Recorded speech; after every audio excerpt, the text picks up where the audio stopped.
Hello everyone, আসসালামু আলাইকুম। সবাই কেমন আছেন? আশা করি ভালো আছেন। আমি ভালো নেই। সবাই ভালো থাকলো, আমি ভালো নেই। ভালো নেই কেন? সেই নিঃসাম্য, সেই কথাগুলো কানে এখনও বাজে।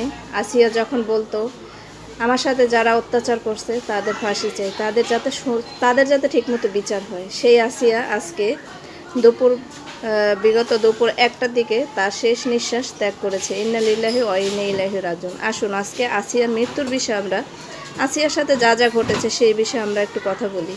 আসিয়ার সাথে যত নির্মমতা, যত পশু যারা এইসব কাণ্ড ঘটিয়েছে তাদের 4 জনের গ্রেপ্তার কার্যকারী সম্পূর্ণ করা হয়েছে। আমরা চাই যেই কয়জন আসিয়ার সাথে এরকম নির্মমতা চালাইছে আর দ্বিতীয় কোনো আসিয়া যাতে এরকম বর্বরতার শিকার আর না হয়।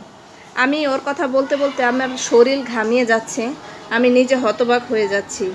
এত ছোট একটা 8 বছরের মেয়ের সাথে কিভাবে এরকম নির্মমভাবে এইভাবে করে মেয়েটাকে দুনিয়া থেকে লাস্টে বিদায় দিয়েই দিল।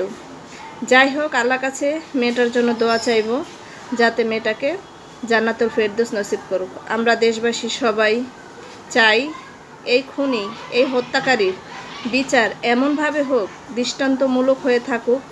বিশ্বের অন্যান্য আরবি দেশ, যে দেশগুলো, আরব কান্ট্রি যে দেশগুলো আছে, ওরা যেভাবে হত্যার যেভাবে বিচার যেভাবে করে, সেরকম বিচার আমাদের বাংলাদেশ